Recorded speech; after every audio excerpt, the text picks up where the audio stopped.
In this tutorial, we will be discussing the measuring of delta E for chemical reactions. Since delta E is Q plus W, we can determine delta E by measuring Q and W. In practice, it's easiest to do this in such a way that the volume does not change, because if we do that, we remember that W is negative P delta V. If the volume doesn't change, this turns into a zero, and then suddenly this goes away. So that means work would equal zero, and the constant volume is now delta E of the system is Q of the system. In practice, it is not possible to observe the temperature changes of the individual chemicals involved in a reaction. So instead, we do insulated, controlled surroundings and measure the temperature change within it. The surroundings is called a bomb calorimeter. And here's a picture of it. It's sealed and insulated extremely well. You'll notice the chemical down here. The chemical is set on fire using these wires, and then the energy is given off and put into the water surrounding it. You notice this stirrer here. This stirrer will mix the water so that way the heat is distributed evenly, and then the temperature is taken with this thermometer. The Q of the surroundings is equal to the heat of the calorimeter, which is equal to negative of the system. Because whatever the surroundings absorbed is given off by the system. So the negative delta E of the reaction is equal to the heat of the calorimeter, which is equal to the specific heat of the calorimeter times the change in temperature.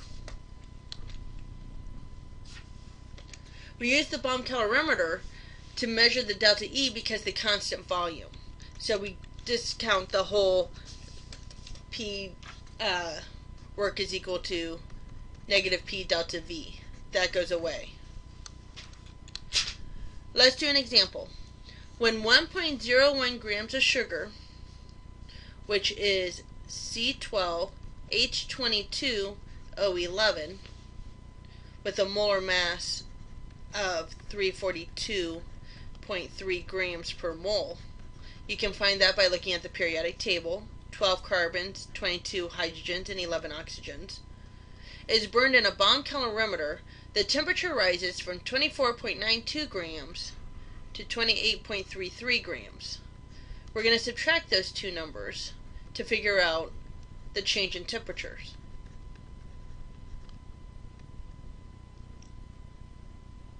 That comes down to be 3.41 degrees Celsius. If the specific heat of the calorimeter is 4.90 kilojoules per mole, what is the delta E for burning 1 mole? Alright, so we know that delta E is going to equal the kilojoules, or the Q, over 1 mole. We know we can figure out moles by the bottom number by using the mass here and the molar mass here. In fact, let's do that right now. 1.010 grams divided by 342.3 grams 1 mole is equal to 0.00295 moles. Okay, so we have our bottom number. We need to figure out the top number now. So Q is equal to the C of the calorimeter times the change in temperature. That is equal to 4.90 kilojoules per degree Celsius times 3.41. So the Q is then equal to 16.7 kilojoules. Now that's the heat of the calorimeter. If we want to know the reaction, we had to take the opposite of that. So it's negative 16.7 kilojoules. So the delta E we now have the Q is negative 16.7 kilojoules over 0.00295 moles. That turns into be negative 5,660 kilojoules per mole. Let's try another one.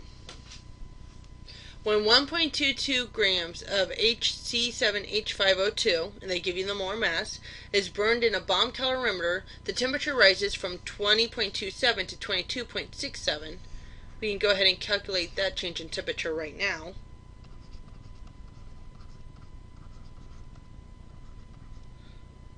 That is 2.4. If delta E is this, what is the heat capacity of the calorimeter in kilojoules per degree Celsius? So delta E is negative 3.23 times 10 to the third kilojoules per mole. We're looking for this the C of the calorimeter. This is going to equal to Q over moles. So we need to figure out moles before we can go on. So 1.22 grams over 122.12 grams are in 1 mole. So we divide, and it comes out to be 0.00999 moles.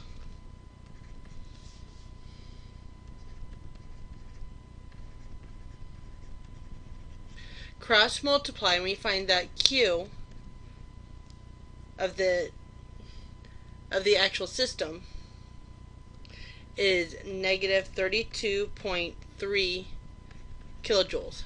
That's the Q of the reaction itself. The Q of the calorimeter, however, would be the opposite, so it would be positive 32.3 kilojoules. From here, we know that Q is equal to C of the calorimeter times the change in temperature. So 32.3 kilojoules is equal to X times 2.4. The calorimeter is then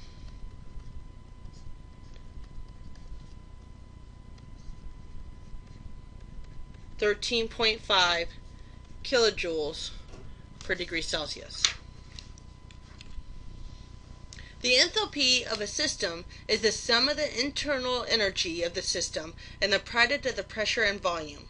H is a state function, which means it doesn't matter which path it's taken to get there. The enthalpy change, delta H, of the reaction is the heat evolved in the reaction at a constant pressure. So the delta H of the reaction is the same as the Q of the reaction at a constant pressure. Usually delta H and delta E are similar in value. The difference is largest for reactions that produce or use large quantities of gas. Let's talk about exothermic and endothermic reactions real fast. When delta H is negative, heat is being released from the system. The reactions that release heat are called exothermic, and they feel hot when you touch them. When delta H is positive, heat is being absorbed in the system. These are called endothermic reactions, and these feel cold. A couple examples of these. Chemical heat packs contain iron filings that are oxidized in an exothermic reaction. Your hand gets warm. Notice it gets warm. It gets warmer, hot, because the released heat of the reaction is absorbed by your hands. Chemical cold packs contain ammonium nitrate that dissolve in water in an endothermic process. Your hands get cold. So endo is cold because they are giving away the heat to the reaction. How I remember the difference. Exo, the heat is exiting. It's leaving, it gets warm. Endo, the heat is entering. So it feels colder. So from a molecular viewpoint, For the exothermic reaction, the outside temperature rises due to the release of thermal energy. This extra thermal energy comes from a conversion of some of the chemical potential energy in the reactants into kinetic energy in the form of heat. During the course of a reaction, old bonds are broken and new bonds are formed. The products of the reaction have less chemical potential energy than the reactants did. The difference in energy is released as heat. In endothermic reactions, the surrounding temperature drops due to the absorption of some of the thermal energy. During the course of a reaction, once again, the old bonds are broken and the new bonds are formed. The product of the reaction have more chemical potential energy than the reactants. To acquire the extra energy, some of the thermal energy of the surroundings is converted into chemical potential energy stored in the products. The enthalpy change in the chemical reaction is an extensive property, which means it does depend on the amount that's there. The more reactants you use, the larger the enthalpy change will be. By a convention, we calculate the enthalpy change for a number of moles of reactants as the reaction is written. So we use it as stoichiometry because this is kilojoules per mole, and we can use it just like we use any other of the moles in the chemical reaction. So let's do a practice problem with this. We have 13.2 kilograms of C3H8. We want to know how much heat is evolved. So we're going to use it just like we did any other chemical reaction. We're going from here all the way to the end to the enthalpy. We're going to use the coefficients. Moles are the end caps. Here we have to go from kilograms to grams to moles. And then here we're going to use the delta H as the last conversion factor. So 13.2 kilograms over 1. First thing we need to do is get that into grams. So in 1 kilogram, there are 1,000 grams. From here, we need to get it to moles. So we figure out the molar mass, and that's 44.11 grams. I got that number off the periodic table, C3H8. 3 carbons and 8 hydrogens.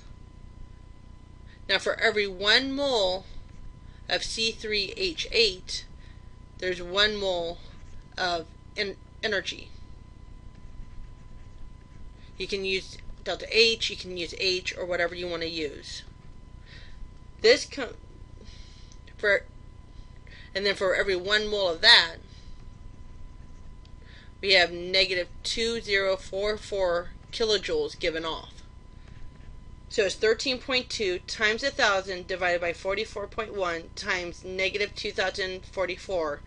That comes out to be negative 611671. We only want 3 significant figures. So negative 612000 kilojoules. One last example before we're done.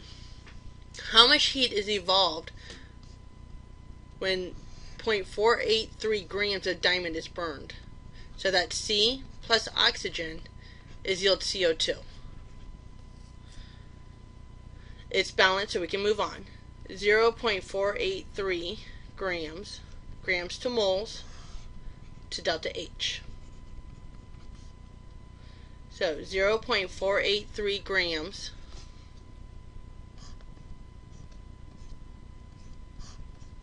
(12.01 grams in 1 mole), in every 1 mole of carbon we have 1 delta H. So 1 mole delta H is negative 395.4 kilojoules. So 0.483 divided by 12.01 times negative 395.4 comes out to be negative 15.9 kilojoules. And that explains how to use enthalpy in stoichiometry.